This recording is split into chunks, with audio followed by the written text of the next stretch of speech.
So you know I'm paid in full.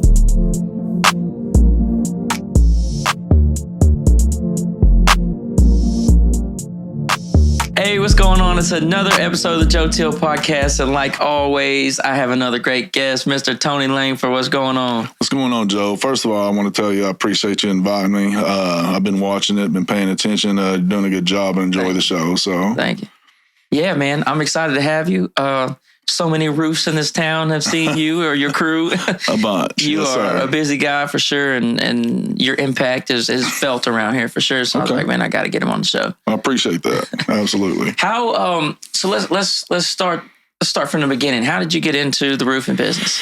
Well, my father, he's been doing it since the 60s. I mean, he's been doing it a long time. His name is Randy Langford, by the way. He's out of Gilmer. If you go to Upshur County, Gregg County, places like that, which Gregg County is like Longview, everybody knows my dad. My dad is got to be one of the most well-known guys in that area. He's that guy that talks to everybody, that's friends with everybody. And, when you're talking about me, you're going to get a mixed bag. There's going to be a few people that don't like me, Not my dad. My dad's that guy that... Pretty green across the board, huh? Everybody likes my father. So he got into roofing when he was 14, I think it was, and he's like 76, something like that. So he started as a worker and work his way up. Yeah, but he started subcontracting at like 17. Wow. So yes, he's been. He's had his own business for a long time. At 7, 8 years old, I went and started cleaning the ground for my father, and I started helping him a lot during the summers and on the weekends when I was 12. Really started a lot when I was like 12. And I started quit school early, and I started working for him full time at 16, and I actually started subcontracting them for him, running crews for him when I was 17. Wow. So it's been a minute, man. Yeah, so 16, you said that was ninth grade? Ninth grade, yes. How was that decision like? I know that ain't normal for most people, but for me it was. Well, when I had, we didn't talk about this before, but when I turned 17, this is around the time my mom passed away, and my dad owns his business, and this is just different from what you hear, my dad was telling me, drop out of school, come work for me. Was there, so that was my specific experience. Did he have any effect on that, or No. that's something you just wanted to do? And don't take this the wrong way. My dad he's a great man, kind of a non-existent father growing up. Right. Just keeping it real with you. He didn't have any kind of influence in that kind of way. He was the kind of guy that just got up. He's old school. A lot of them old school guys are that way. Work, right. Yeah, when you're this... my age group, we actually try to be involved and go do things. Dad was the kind of guy that got up and went to work. Yeah. If you want to go to work with him, you just got up and went to work. So there wasn't a whole bunch of influence there far as or trying to teach me to do it. It's just what he did, and I started going to work with him and doing it with him. Now, he was probably far as unintentionally one of the best teachers I could have had, because first of all, I'm known for being able to find leaks that a lot of other people's can't find. I mean, because sometimes leaks ain't they're not obvious, right? And then you got to start looking for something other than the roof. And so there've been so many times that people's call me, hey, we've had 4 or 5 roofers out, and they couldn't find it, and 15 minutes later, I know where it's at, and that was really the reason is because I rode around with my father, and he would, a lot of times that's what he would do. He would just drive around and fix leaks all day, and he would, especially on ones like that, he'd always be like, son, 3 or 4 people been out trying to fix this. He said, it ain't the roof. 9 times out of 10, it ain't the roof. Wow. And he'd start showing me other things to look for. So that's just riding around with him all day, finding leaks and listening to him. That is where my knowledge comes from. Right. Yeah, I learned a lot from my dad, too, watching him work because, when we were little, they would just take us on jobs. Like, during summer break, their other kids would be like, oh, we're getting off of school. And I'd be like, fuck, I'm going to be out in the field in a septic tank or something. Anytime I was going to have my father would be at work. Right. That's a lot of how my childhood was, for sure. True story. 3 years ago, I guess I would have been 42. my dad flew up to Seattle we went and I've been to every ballpark in the United States. I've watched a baseball game in every ballpark. And my family knew it was a big deal for me to do this. It took 4 years. Been to 3 out of the last 5 World Series. That's crazy. We're big baseball people. In fact, the walk-off Rangers game 1 last year, we were about 70 foot away from it when it hit, And anyway, my father flew to Seattle to meet me, my oldest son, my sister, my mother. They ain't been married since 2, and met us up there in Seattle. And that was the first vacation that me and my dad has ever. My dad's a wealthy man. He's been wealthy pretty much my whole life. So he could go on vacations. He just did not go on vacations. So at 42 years old, I had my first vacation with my dad. And it was a big deal to me because I was able to experience with my mother. Not too many people 30, 40 years after their parents get a divorce get to go on vacation in their parents' twilight years. And it was a big event. The last ballpark, it was a big deal. And what's funny about it, the story is my dad gets off of, everybody knows my dad don't leave Greg in Upshur County. He's that guy, he's pretty much a 2-3 county guy. And I took a picture of him getting off the plane in Seattle and I posted it, and you couldn't believe the reaction from Gilmer Longview people. They're like, Randy Langford's out of Upshur County, And they're like world traveler, Since then, he's been to Charleston with me. We go on a lot of trips. Since then, he's been to Charleston with me. Be Longhorn fan, by the way. Hook 'em for y'all out there. Anyway, we a good time. Yeah. And other than last week, last week, well, I called my dad in like 2 days. I wanted to go to Michigan. I like to go to the away games more than I like to go because I like to see different venues. So I called my dad and I was like, hey, how about you go to Michigan with me? And so me, my dad, and my 4th son, 4th of many, I loaded up, drove. When we drove, my son was like, hey, you want to fly? I was like, no. I said, I'm going with my dad. I want to make a road trip out of it. So we hit the road. I think it was...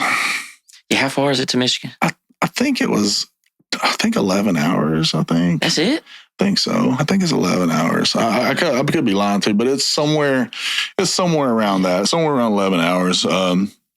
And we drove, and we had a blowout on the way, and then had a blowout on the way back in a new car. Oh, dang, yeah. So, but it made us stay another extra night. And it was an experience. And, used to I'd throw a fit. We just blew a tire. I blew on the way out. I was driving my son's car, blew one in hope. I had to get it towed because the new cars don't come with a spare. Oh, so we went 30 miles out, 40 miles out, whatever. I automatically had a blowout, and it was nearly 5, and the only place open was Walmart. Didn't have a spare, so I got it towed to Walmart, got a tire slapped on. On the way out, the other one on the back blew out and had to do the exact same thing. It was on like the Jeep? No, it was my son's got my lawyer's son has I thought you were talking about the big one. No, I wouldn't. I was like, I wouldn't find those tires. No, he wouldn't have found them. Are 40s, man. He's referring to a Jeep truck my son has. It's got 40s on it, so no, we wouldn't have. No 40s at Walmart. He ain't finding them. No, he's got I think a Kia. He's got about a year-old Kia.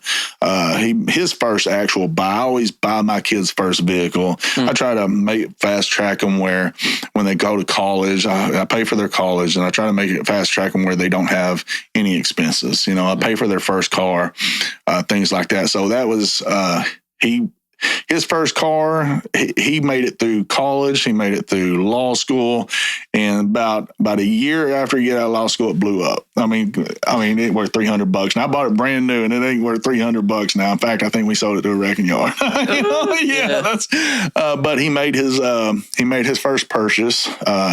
He bought him a little, like a year-old Kia, and it's a cute little car. It fits him. As he upgrades in life, and continue to upgrade. But I tell you what, that's what when I go on a trip, I call them and say, hey, you're going to drive my dually for a few days. Yeah. You don't go anywhere. Yeah, it makes a lot more sense to get in the key and take off. Yeah, absolutely. I mean, you can't, my dualies, man, even going to Dallas. What type of gas mileage you get? Well, it ain't the gas mileage. I mean, you'll be shocked. I mean, them have 38s on it. This thing gets 17 miles a gallon. Oh, wow, that's better than my car. Because it's a diesel. Yeah. Now the Chevy dually I got, it's horrible. It's like 11. And I just bought it. So we're driving down there. I'm used to Dodges that get 17, 18 miles a gallon diesel. I jumped in my Chevy dually the other day and I looked down. It was like 11.2. I was like, oh, it's like a 7 mile per gallon difference from a Dodge to a Chevy. That's a massive difference. So I was kind of shocked. So I drive the Dodge during the day to put miles on it, and I keep the miles off the Chevy. So I do that on purpose. I see the trucks around, big giant trucks with the Langford. Yeah, we see them around. One thing is I love jacked up trucks, always have. The other thing is, as far as marketing, you either love them or you hate them, but you look at them. Yeah. I mean, the little old lady's going to look at them. Everybody's going to look at the giant, silver one. I mean, the white one has 26s on it. The Chevy has 28s on it. So, I mean, like I said, you might not like it, but you're going to look at it and you're going to see the logo. I mean, so that's pretty much my thinking on things. That's the reason I call it peacocking. Yeah. Hey, I call it peacocking. It draws attention, Like I said, I know, and don't get me wrong, I do like it. But I will tell you, if it wasn't for change in tax laws, I've also got a black dually that is like a 11 or a 13, something like that, and it's jacked up. It's got 22s on it, jacked up, got a metal flatbed on it, and I love it. It's been through some wars. It's got 350,000 miles on it. Jeez. Yeah, and I bought the white one 2 years ago, and I bought it for the reason I just told you. And I wouldn't have bought the white one if it wasn't for, I'd still be driving the black one. And the Chevy 2 years later, that's the reason I bought the Chevy. Just tax stuff. Tax stuff. Yeah. If it wasn't for being able to ride it off, I don't believe in buying. I only buy assets and write-offs. That's all I buy. I don't buy hardly anything else. In fact, it drives my family nuts because I won't. They want you to ball out. They want me to buy stuff, and I'm just not built that way. I'm old school when it comes to that. Don't get me wrong. If you look at my truck, you're going to think I'm a big spender. Yeah. But I'm not. I mean, I literally it's either buy that truck or give it away. And I'd rather have a nice, new truck. Use the taxes to your advantage. Absolutely. And with the election coming up, they're trying to do away with that write-off, and I hope they don't. There's one party trying to do away with that anyway. Yeah. The one I didn't vote for. Yeah, that makes sense. You vote for what's in front of you. Absolutely, man. I vote my pocketbook. And man, I think that no matter what your beliefs are, you have to eat. Right. Yeah. My kids have to eat. Your kids have to be. I've had people say, well, that's kind of selfish. I'm like, how? Because you know what? I'm thinking about your kids eating too. Yeah, everybody needs to eat. Right? Everybody needs to eat. And it affects us all, And there's a lot of people struggling out there, and people don't think that voting matters, but it does. I mean, it absolutely. You've seen what has happened the last 4 years. Right. It's been crazy, but I didn't mean to get off subject, man. So I went and voted the other day. I went and early voted and voted today. Yeah. Yeah, you'll probably see some of my jokes about voting on Facebook. I did one today, but anyway, I just have fun with it. One thing about, at least in the podcasting world, I'm ready for the election deal to be over. For either way, I think life's going to go on, hopefully, but I am ready for there to be, because it always comes up, and as interesting as it is, it's like, I'm ready for, and not just my show, but like other shows to just like shut the fuck up about. I am too. I will tell you, if you're a gambling man, putting money in the stock market right now, if you're thinking that Trump's fixing to win, is a very good move. Yeah. Because if he wins, within a week, the stock market's going to the stock market will skyrocket, man. But have to do a little day trading. Yeah, I mean, it will. It'll skyrocket. Right. Yeah. And but you're taking the risk that. Yeah. That was always a risk. I was talking with Michael Rhodes. He does wealth management and like investments. Edward Jones, I think, or whatever. And he was just talking about the, high risk, high reward, low risk, no reward, almost. And I'm a guy that don't mind taking risk, man. Yeah. I'll risk everything. So let's go this route back to the roofing. What do you think was the biggest risk you took with the roofing business? Man, I don't know that I took a lot of risk, man. Really, when it comes to the roofing, it's just been consistency, man. Right. I pay my guys well. I take care of my guys. I don't talk to my guys or my people bad. When I walk in the room, I don't think, unless you know who I am, I don't even think I'm the boss. I try to stay on the same level with my employees, and I look at them as my teammates more than I do people that work for me. I've been around a lot of people and a lot of men in my situation that when I'm around them, I mean, they talk bad. I mean, like down to them, and I'm going to just tell you this: I can't handle someone talking down to me. I mean, I literally can't handle it. Yeah, we got to do something about it right then and there. I can. And it creates a really bad reaction from me. Like immediate nearly. So I don't want to do to somebody that, if I can't handle it, I don't expect you to be able to handle it. Right. If you get that what I'm makes saying. Sense, yeah. If I can't handle someone talking crazy to me, I don't expect it. If I looked over there and said, Joe, I don't expect you to be able to handle that because I can't handle it. Right. So I'm not going to talk to you that way, man. If you ever hear someone say they don't like me or don't care about me or whatever, usually you'd like to ask them what they said to me or what they did, because I never disrespect someone first. No, it's always a reaction. Ever. No. Ever. Yeah. But, a lot of times when you're easygoing and you take care of people, the old saying that you mistaken kindness for weakness. Right. Yes. Yeah. And, so, I mean, I react, and, that's about it. No, but that makes sense. But I like that you take care of your guys. I mean, like you said, there's a bad boss out there in every corner. Absolutely. And it's just a dread to work for. And that's, well, I'll tell you this. I've had one crew leader for 27 years. Yeah. He's worked back and forth between me and my father.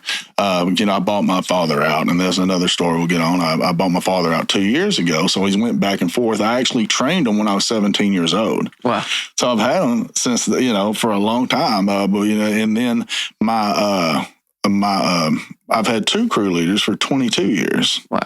And you do not, if there's one thing you get out of our company, is consistency. Right. I mean, I don't know anybody that has had crew leaders that long, and when you've had them that long, they know what to expect. They know what to they know what to expect from you. You know what to expect from them.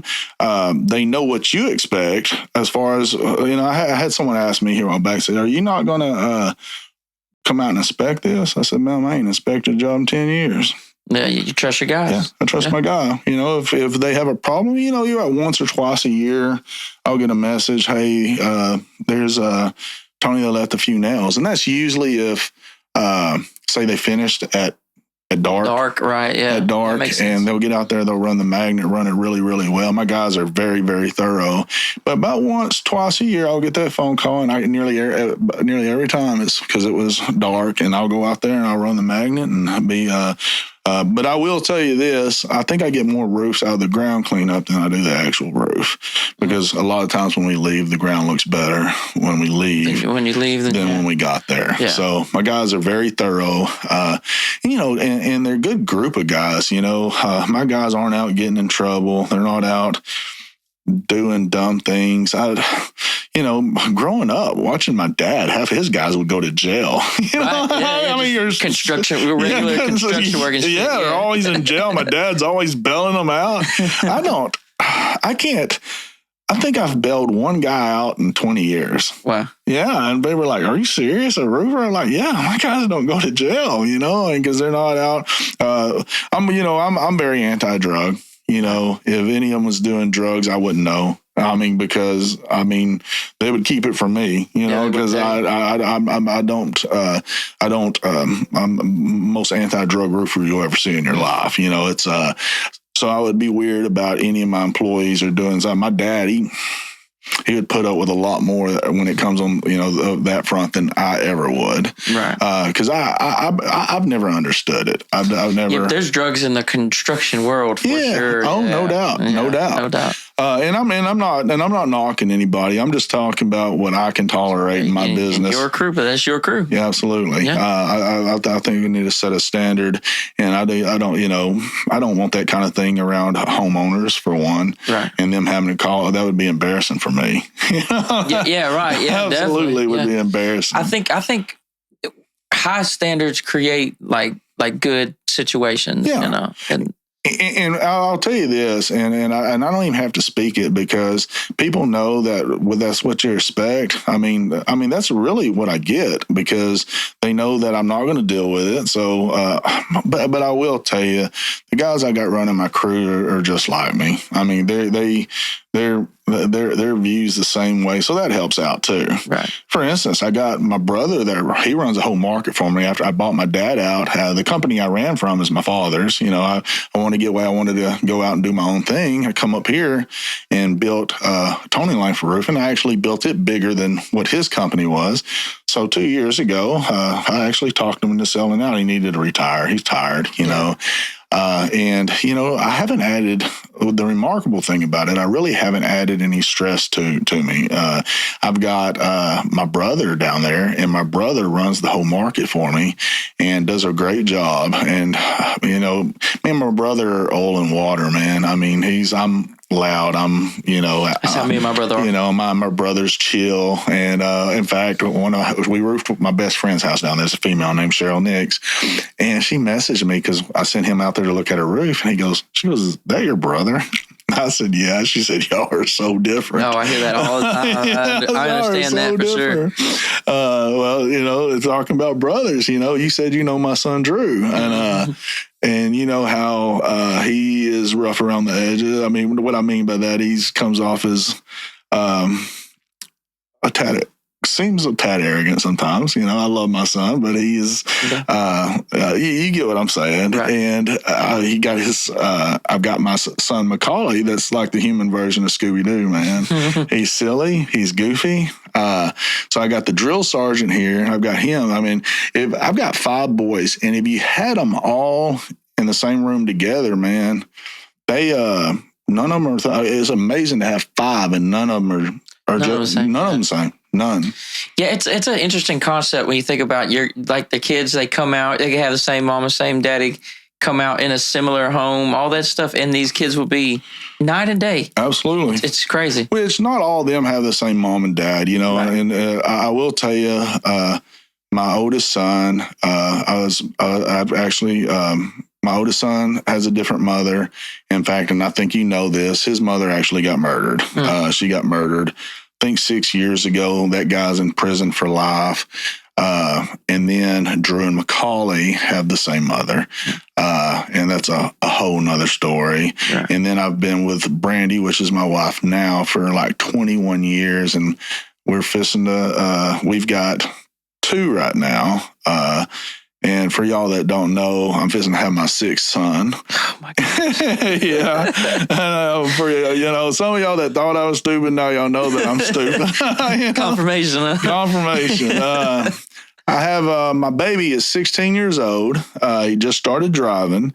And as of Monday, they are inducing labor, or they're having, taking our baby. So I'm pretty excited about that. You say you're 45. I'm 45, and my wife is 40. And I will tell y'all, I'm always going to be honest with you, man. I wasn't real excited when I found out. I wasn't. Right. I'm tired. I'm not. We've been playing baseball for 20-something years. I was ready to start having grandkids. I know it's crazy. I don't feel old, but it's hard to believe when I say I'm ready for grandkids. And I've got 3 in their 20s, no grandkids yet. So, but I was ready to start that part of my life.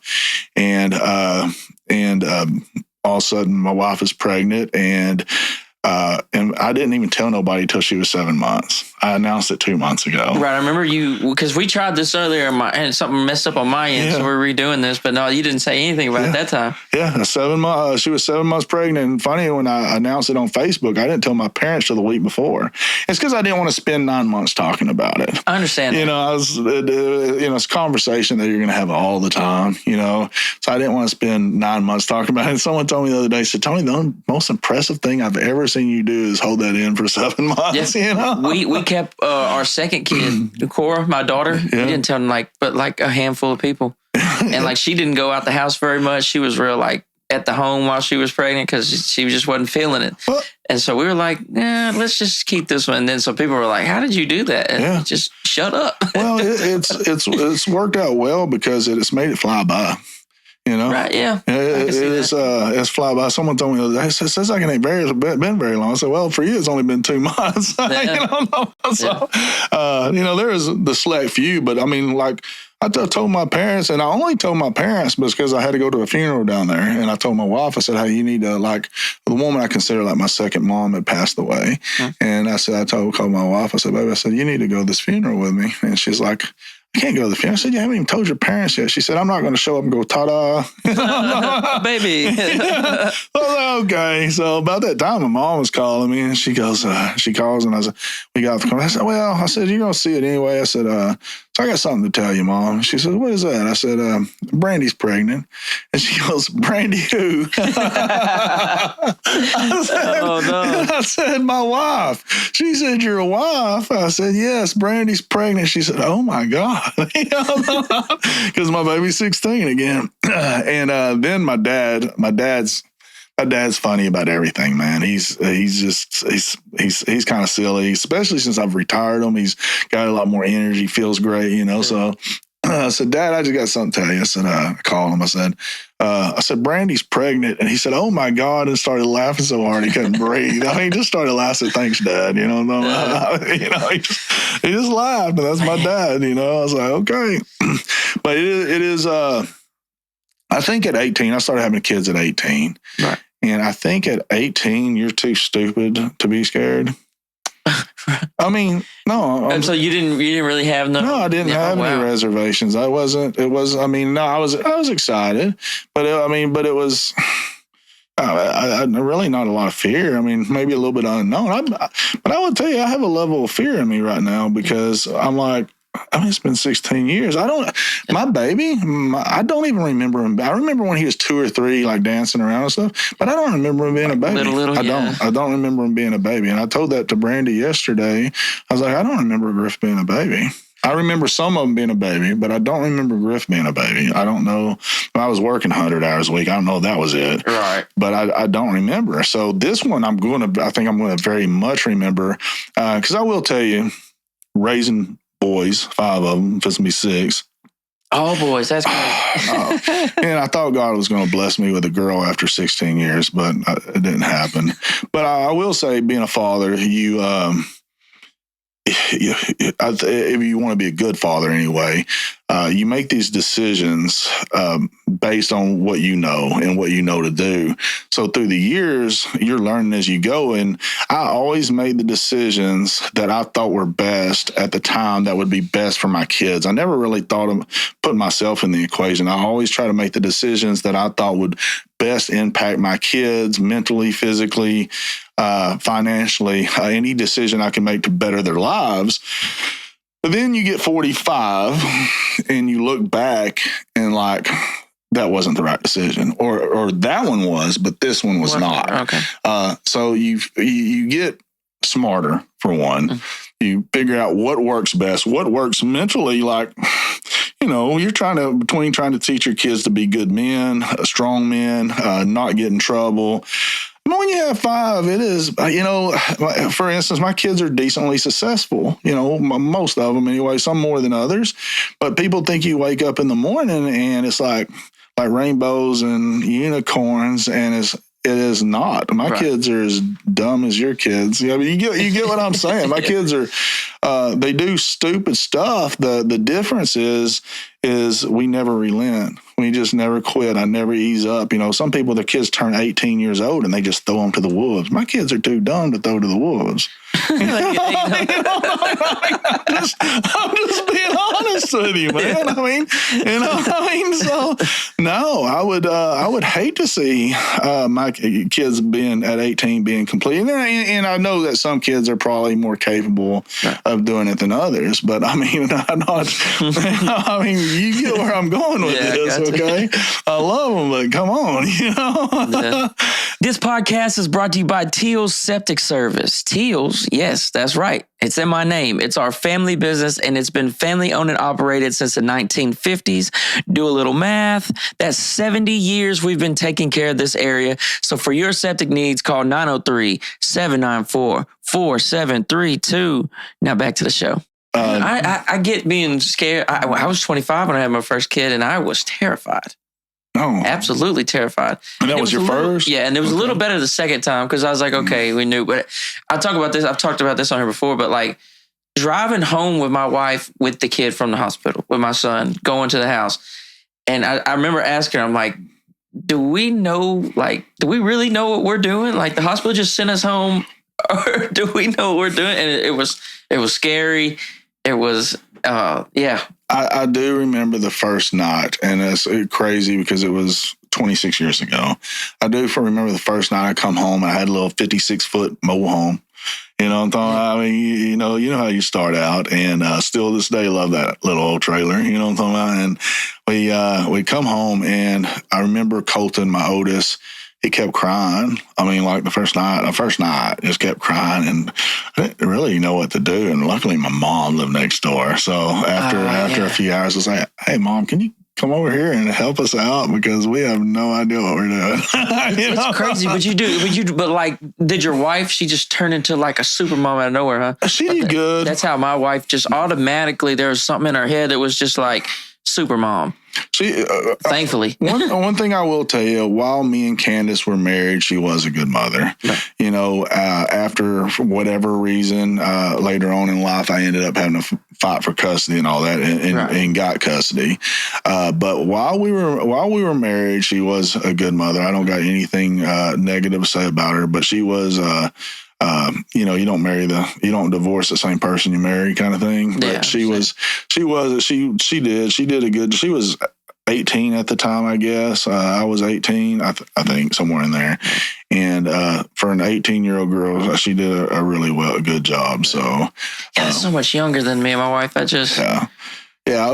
started life early, man. Yeah. Like I said, I quit school in ninth grade, my February of ninth grade year, went straight to work. I bought my first home. Now, it was a 6-foot trailer, but at 17 years old, I actually wasn't old enough to actually own it, but someone had co-signed for it while I was 17 years old. So I had a home, and that's one thing I throw up to my kids. They're early 20s, and they're like, one can barely support itself. And I'm like, hey, man, at your age, I had 2 kids, and third on the way, had a house and 2 cars, and my wife did not work.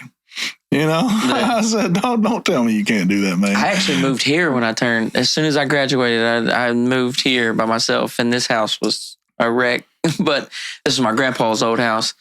And it was good for me, though. It was good for me to have to figure shit out. Yeah.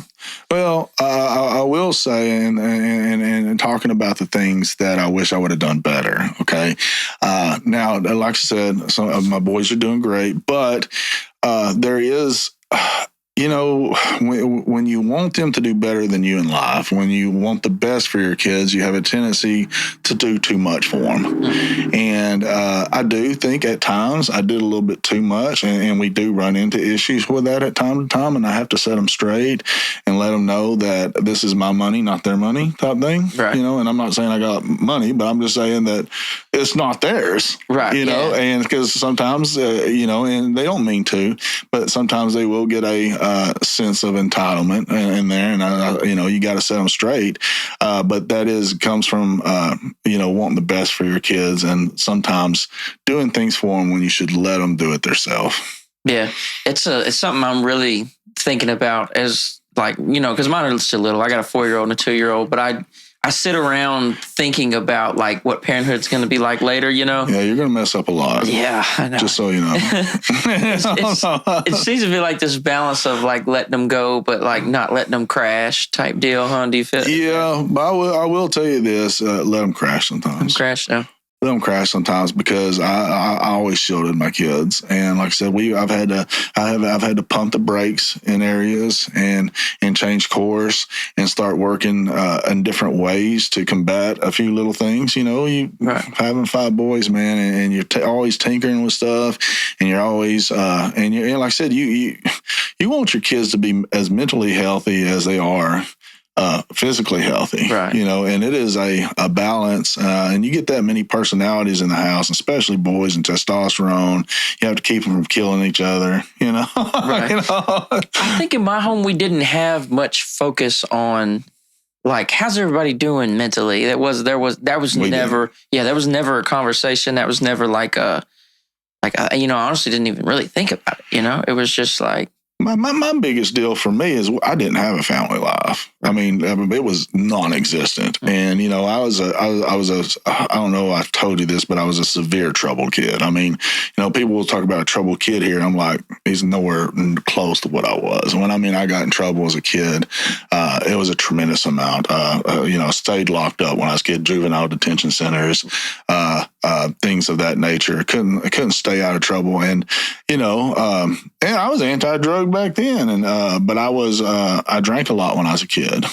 And so, for instance, my mom was broke, my dad was wealthy, and my dad gave me money because he didn't spend no time with me.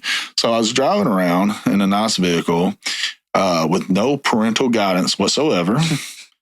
And also, all I did, I had my nice vehicle, I worked out, I drank beer.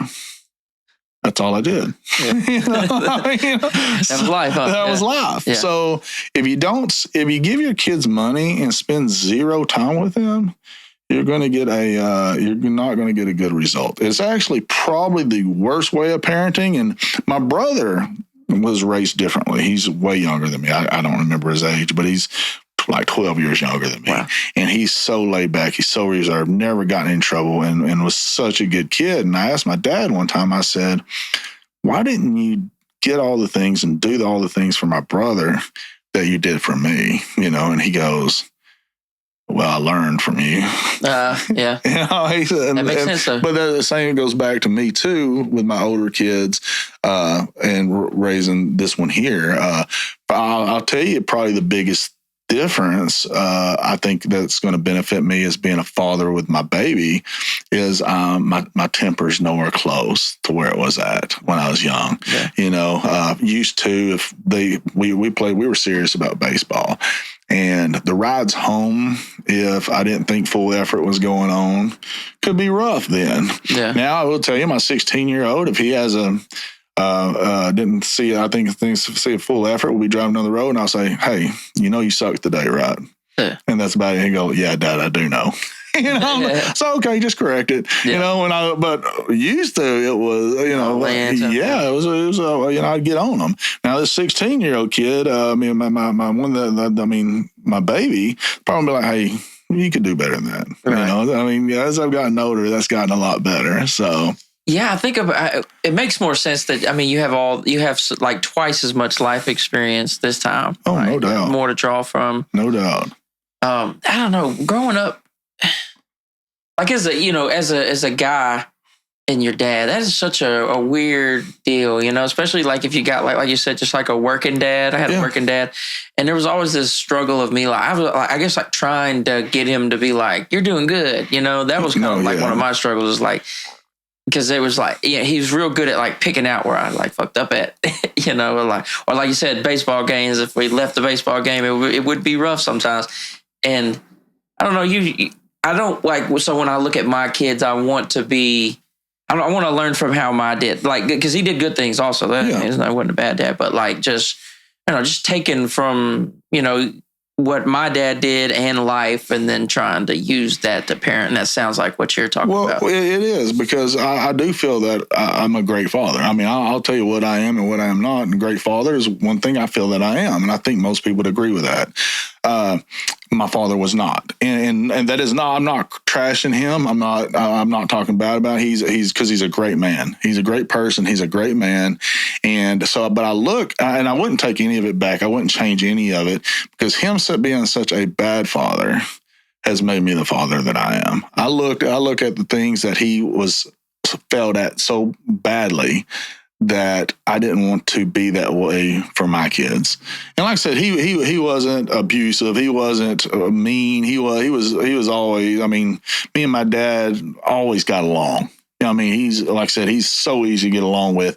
He was just non-existent. Yeah. You get what I'm saying. Which matters, though. That matter, yeah. 100%. So I took his failures, and I learned from him to be a better father than him. But I will tell you this, there's things that I failed at. So I hope that my kids will look at the things that I improved on from my father, right, and improve on the things that I failed at.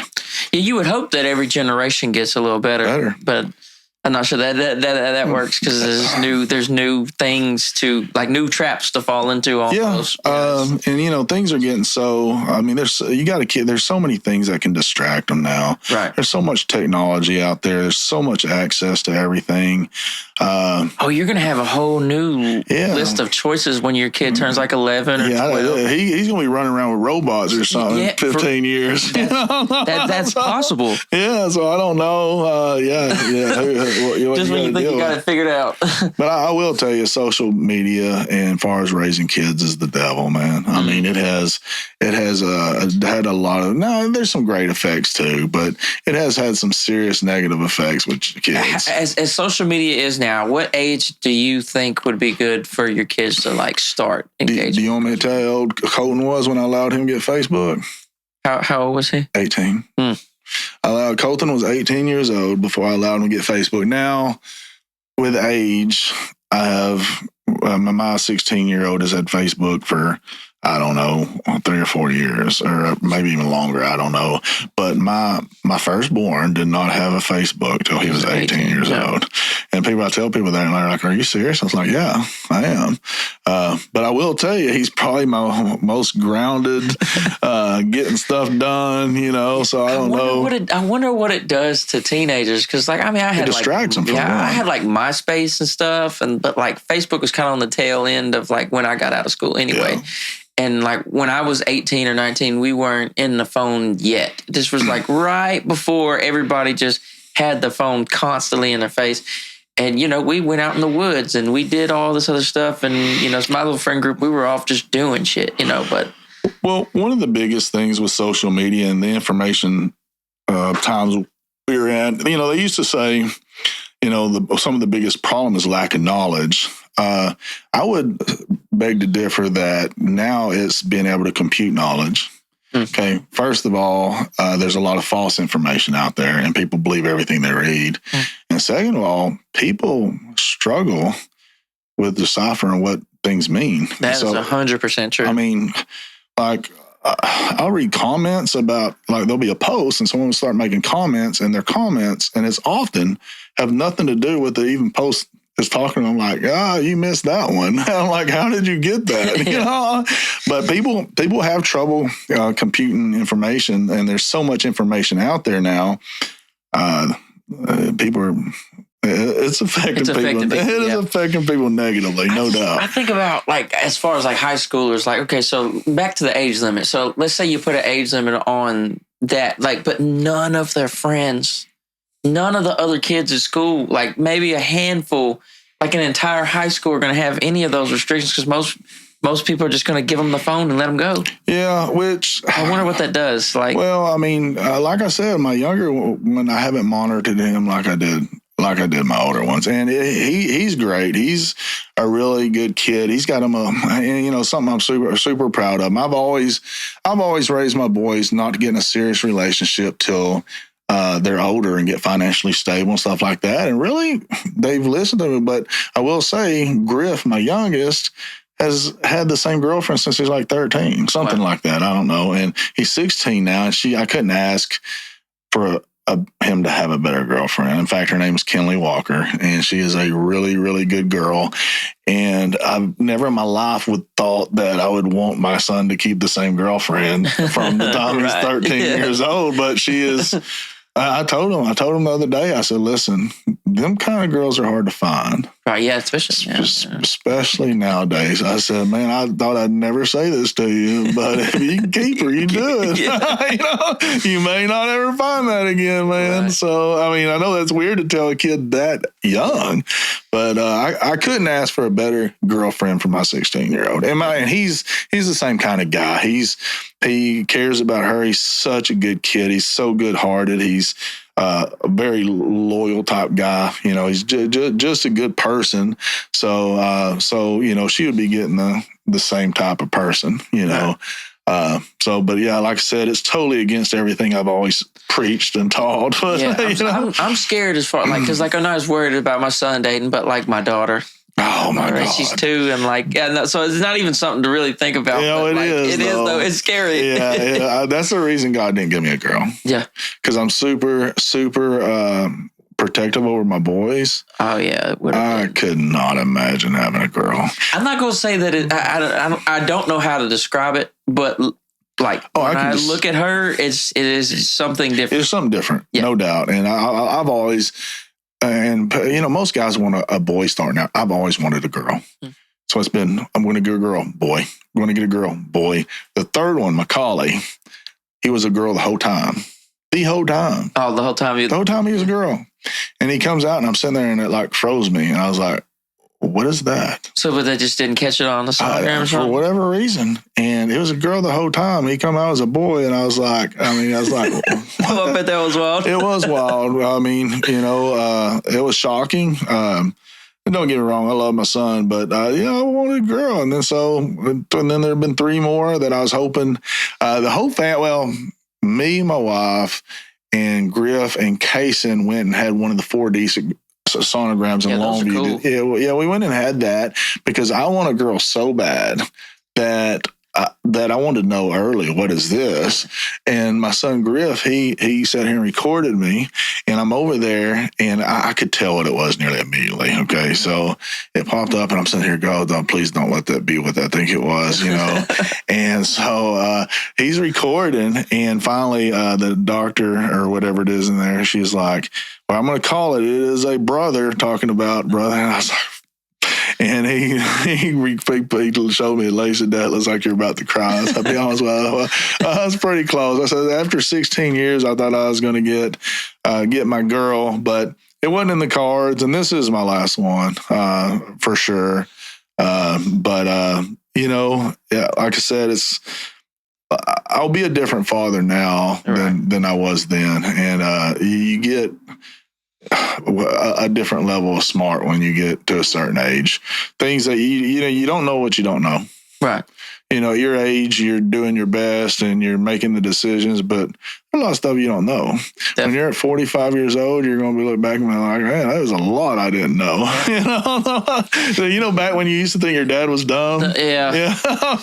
Man, having my kids has made me realize, my parents, may have been in these situations. I always wonder, I'm like, dang, did they not know? I don't know at this moment. And probably not. Yeah. No, 100%. And then they get smarter. It's like everything. And it's, be honest with you, it's allowed me to give my parents some grace. Yeah. Because I had some resentment towards both of them growing up. I mean, for years, and knowing that the learning curve that I've had and the things that I've went through and the few failures that I've had while being a great father, it's allowed me to give my parents grace that their parents were way worse than they were. Yeah. So, it's allowed me to give them a little bit of grace and know that they were learning as they were going too. Yeah, it's the truth. Yeah, I know for sure. I feel that 100% because I thought my parents like, as a kid, you think that you think they're like superheroes and stuff. Yeah. And I thought there's no way, like they know. And then you get to their age and you have kids around the same time. It's like, no, they probably felt exactly like this. No doubt. Lost in the sauce. I have always looked at my dad like Superman. I will tell you, this past trip to Michigan, I hope you don't watch the show, but anyway, this past trip to Michigan was the first time I felt like he was getting hit with a little kryptonite. Huh. And my dad's 75, 76, and my dad is that dude that runs 4 miles a day. Oh, wow. That eats healthy. He looks way younger than he is.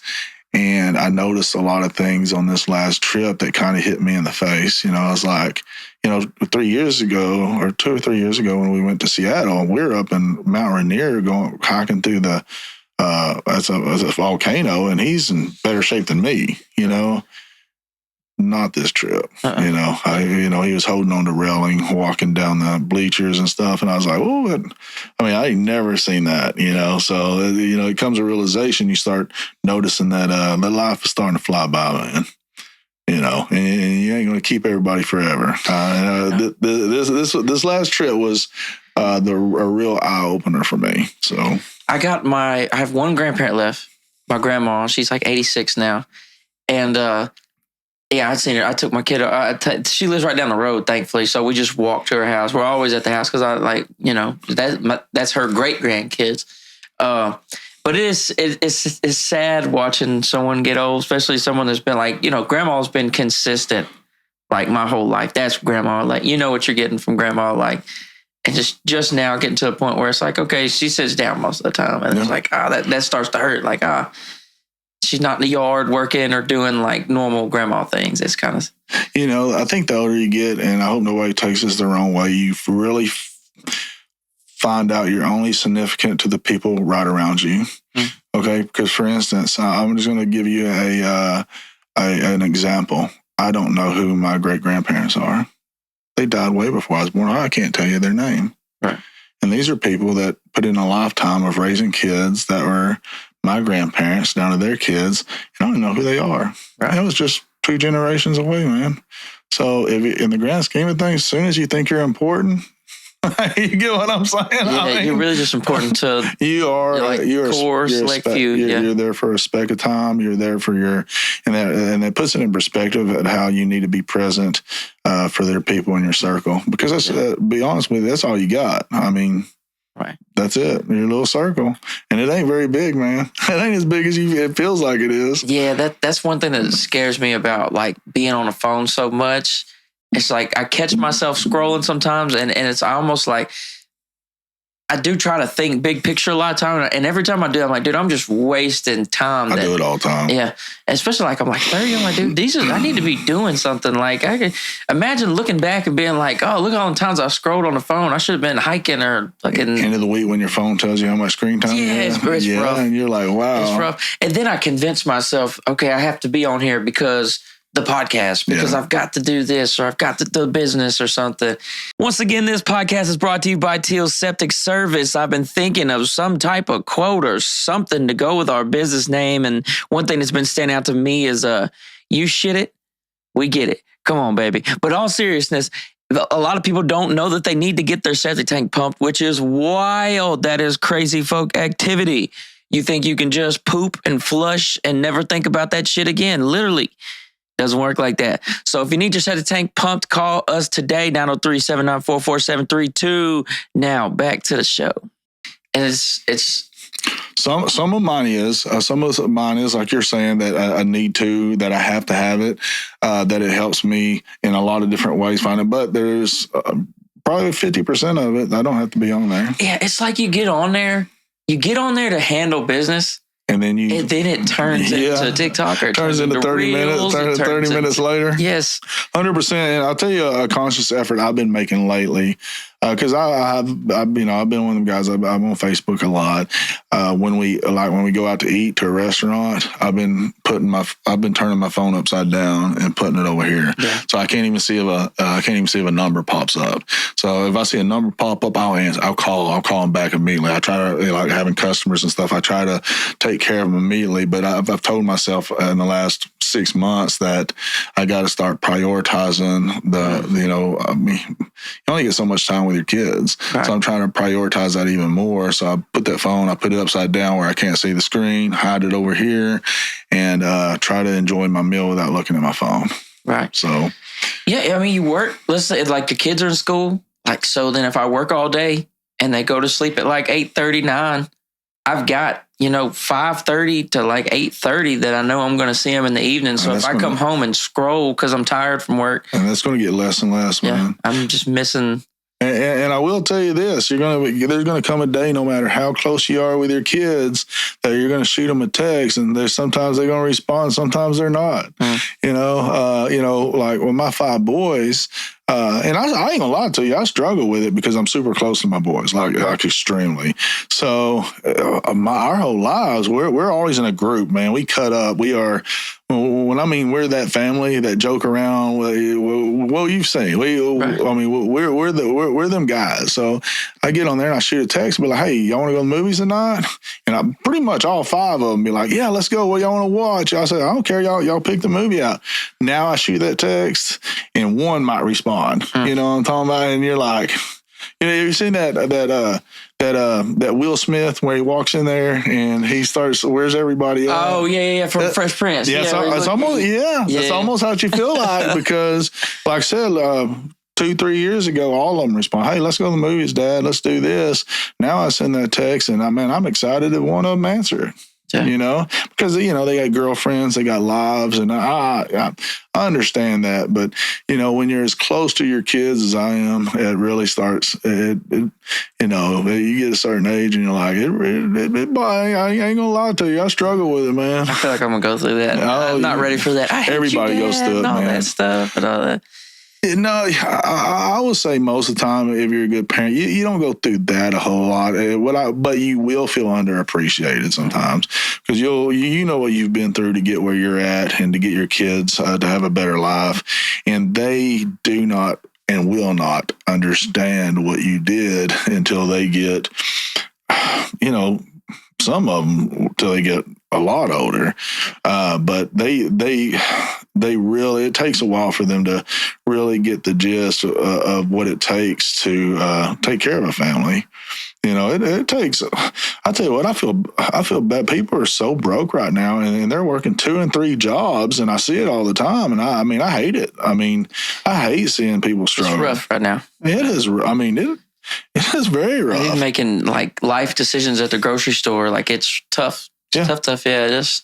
I've only been in that position one time. I've been blessed. I've only been in that position one time in my life. And I will tell you this, and I think I've told you this before, that was actually probably the best thing that ever happened to me. Mm-hmm. It made me a better person. Going broke at that time made me a better person. It put it into this perspective, what everybody goes through. Made me, like I said, my mother was broke, and she was always yelling, screaming. But I look back and I was thinking, she was stressed out. Right. Yeah. When you don't know if you can pay your electric bill, that's rough. That's, and some of y'all are going to disagree, but I would say you're going to be wrong. But anyway, people say money don't make you happier. That is BS. It does. And I'm going to put it to you like this. If you're a miserable person and you make money, you're going to be, you're just going to spend it on stupid stuff, and you're going to be more miserable.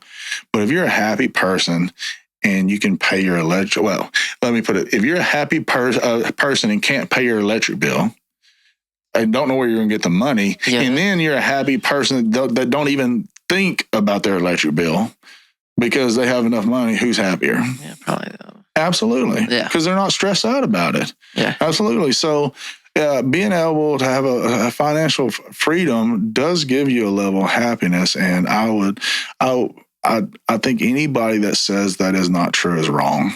It's wrong, and that, I wish everybody could get some level of that in their lifetime, because being broke sucks. It does. Sure. Yeah. It does, and it ain't about buying things. It's about not being able to do the monthly stuff. Yeah, not being able to worry. Necessities. No doubt. Yeah. Wake up in the morning and you don't know you're about to get hit with a late charge because you can't pay your electric bill, man. That's That's and then you're doing everything that you can or know to do, and that's a rough way to live. And I know people that live that way their whole life because for whatever reason they just can't get over the hump, and they live that way their whole life. And I really feel for someone that stays in that position because, like I said, I was in it for a short time, and I'd have learned more in that year.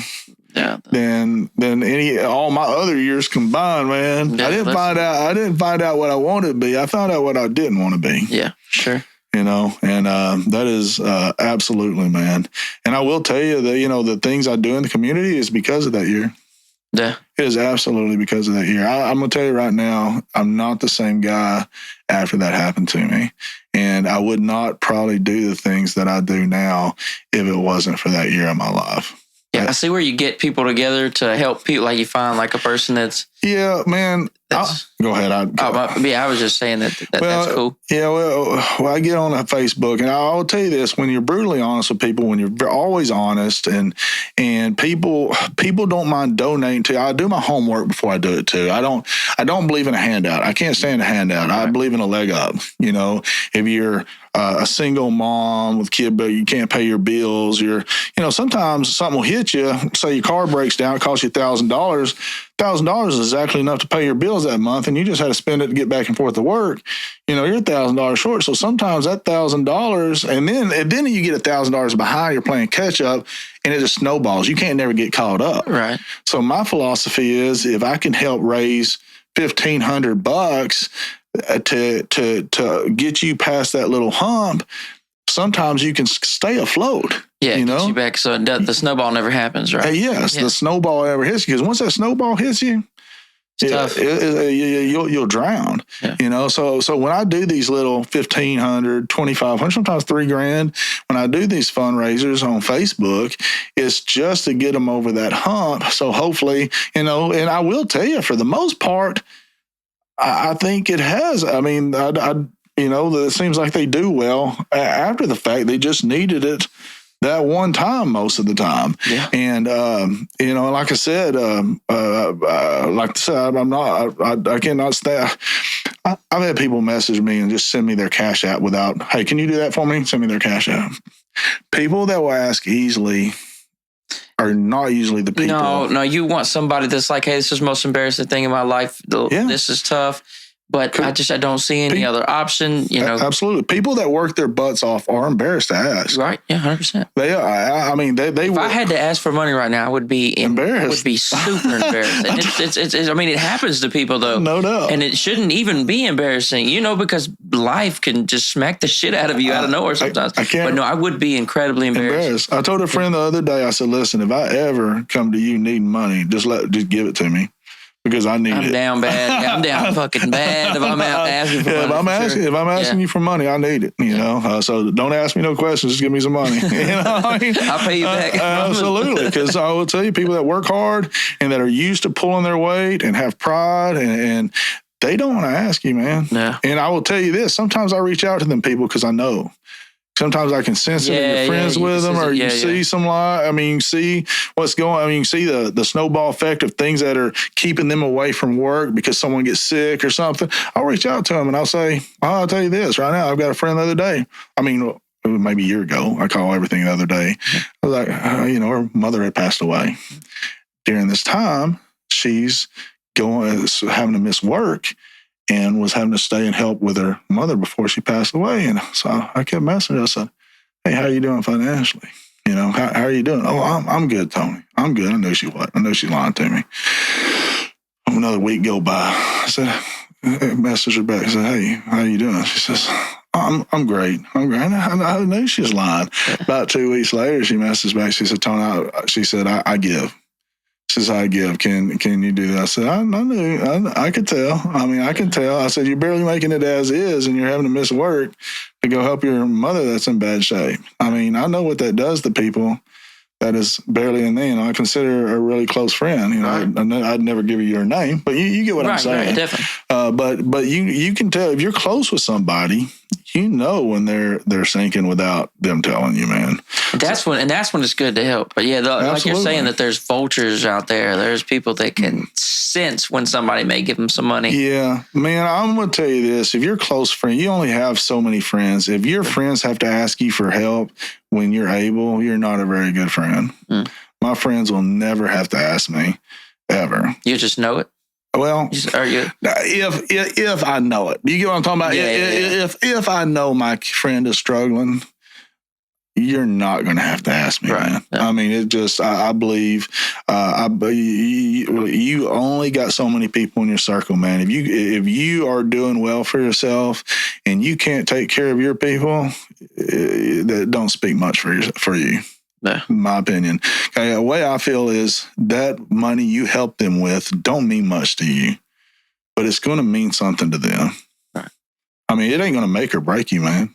You know? Right. So what is that extra? What's that $1,000 going to do for you? It's not going to do nothing for you, but them, it might keep them from being out of electricity, man. You know? Yeah. So who are you if you can't help the 20 people in your circle? You know? Now, the double edge, so the other side of that, if they continuously stay there, you can't support somebody. And I've got some people I care about that are like that. I mean, you've got to live your life. You got to take care of your kids. So there is a happy median. But, you know, to me, complete poverty is a choice. Being broke, that's something totally different. Yeah, like going broke in a moment. Yeah, you're saying like consistently. No, I'm not talking about broke. I'm talking about starving to death. You know, I mean, just I mean, in America, you know what I'm talking about? If you can get up and go to work, you may be broke. You might not can pay your electric bill half the time. That's not what I'm talking about. I'm talking about completely about the give out. Yeah, I'm talking about not take bath poverty. You know what I'm talking about? There is unless you're hurt and you got some kind of physical ailment or mental or whatever, or extenuating circumstance, you should at least be able to stay broke. I mean, you get what I'm saying? Yeah, I mean, you at least if you go out and put effort, nobody wants to stay broke, but you know, there's levels of it, man. And you know, I try to keep my friend is broke. I try to keep them from falling below that. You know, that's where you can't.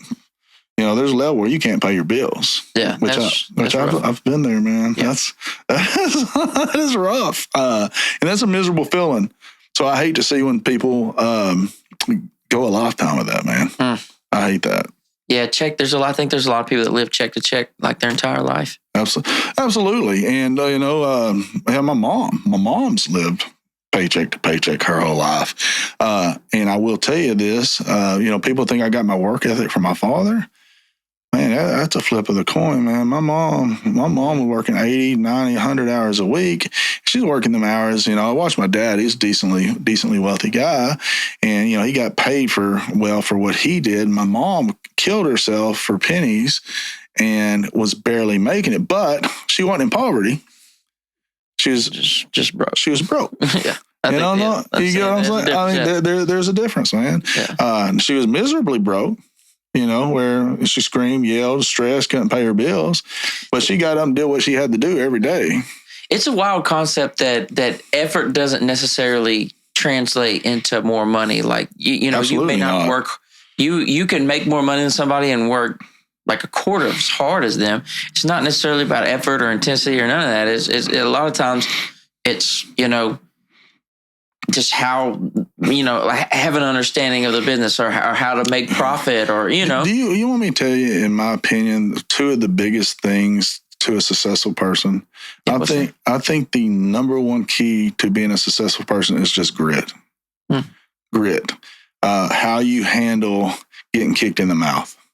Because I don't care what you do in life, okay? Everybody's got a sad story. Everybody goes through everything.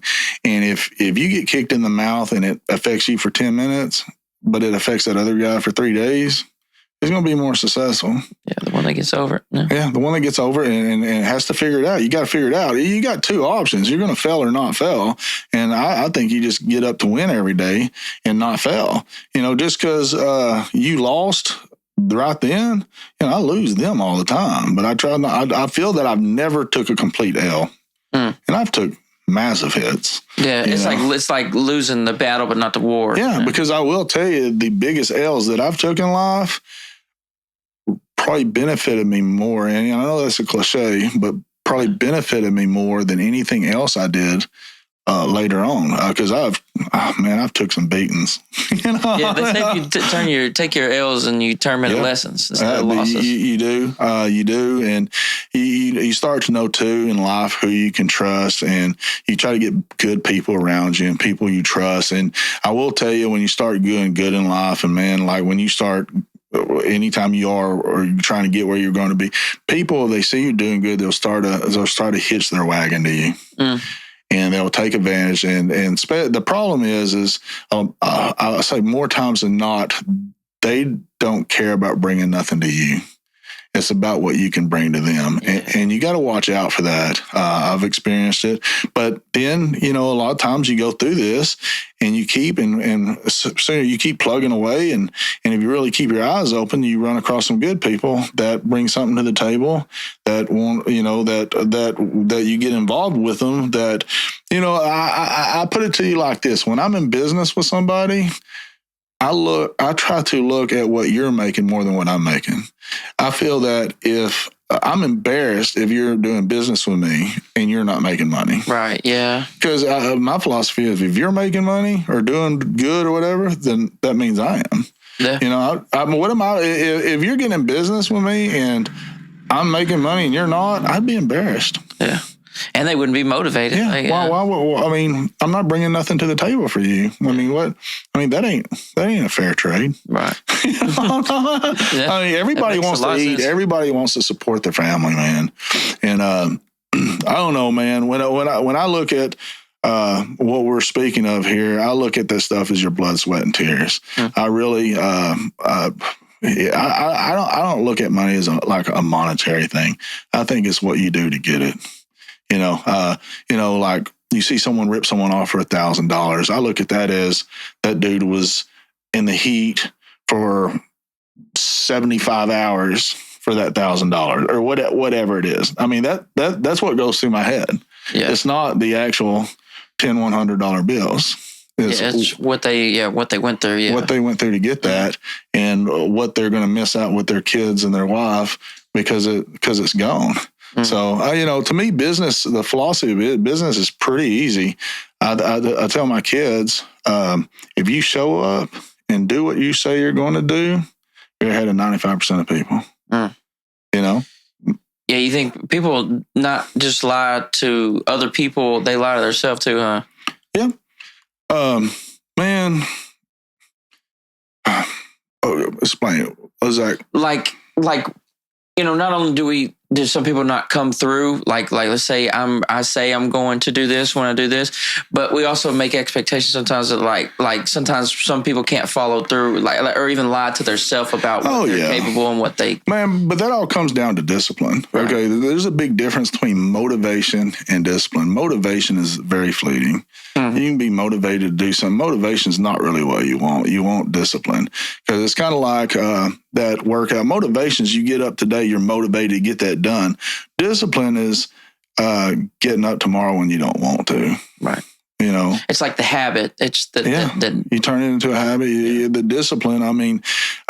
For instance, my fitness is trash right now. And it comes to my. I've got so much discipline here and not much here. Right. And so I have it so much together here, I'm lacking in this area or this area. And I've been trying to get my discipline, not my motivation. I've been trying to get discipline for the last 3 or 4 years to get back in shape. And I have... just motivation here and there. Huh? And it's been rough, I love food, man. I love food too. I love food, man. I think a lot of people do. And I'm a stress eater. I'm a absolute stress eater. So when I'm tired, I eat. Well, I guess that could be. Oh yeah, if I come home tired, I'm crashing. Oh yeah, no doubt, man. I'm gonna stop and eat somewhere, and this is the product of it. But the restaurants get me. I'm crazy active, so like I'm kind of counterbalancing it. But my diet is trash. Like I eat. I'm the most hyper out of shape guy you'll ever see. I bounce off the walls 100%. And they were like, man, this is crazy because I go 100 miles per hour all the time, man. My kid told me the other day, he says, Dad, he was talking about being a competitor. Man, he said, between other than Harvey, he said, man, he said, you are so competitive. I said, yeah, I get up to win every day. He said, I think that's a big part of life, getting up to win. He said, that's almost like a borderline mental problem. I said, thanks, son. Yeah. I said, man, listen, son. I said, if I didn't have the mentality I have, we probably wouldn't be able to do the things that we do. Hey, if you're enjoying this podcast and you're watching on YouTube, if you could take just a few seconds to go hit that subscribe button, it really does help. That'll help notify you when we drop new videos. And we need all the subscribers we can get so we can keep bringing you content every week. Now back to the show. One thing I noticed with like this. So like we talked earlier at the beginning about, there's future monetary stuff coming from this. And, I treat this like a full-time job, even though it makes no money, because I feel like that's what's going to have to happen. And so I can't rely on motivation to keep doing this podcast. So what you're saying was definitely hitting home. It's just like and that's why I do so many. That's why keep the content out there. Keep it going. Because it's like at this point, a lot of what I'm doing for the podcast is discipline at this point. That's pretty. You got a cool little setup, man. Yeah, I enjoy this. I hope you keep doing it. I hope you keep expanding what you're doing and do good with it. So yeah, I thank you.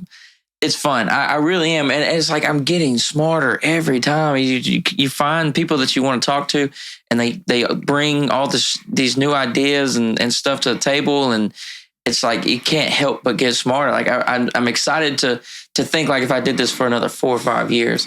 And you'll meet so many people doing this, man. Imagine how much smarter I'll be in so many connections, so many friends, so many. I'll tell you this. One thing that'll get you plays is your relationships, man. And you're making relationships right now. And that's probably out of everything you're doing right now, making relationships probably the best thing you're doing. I agree. Yeah, I definitely agree.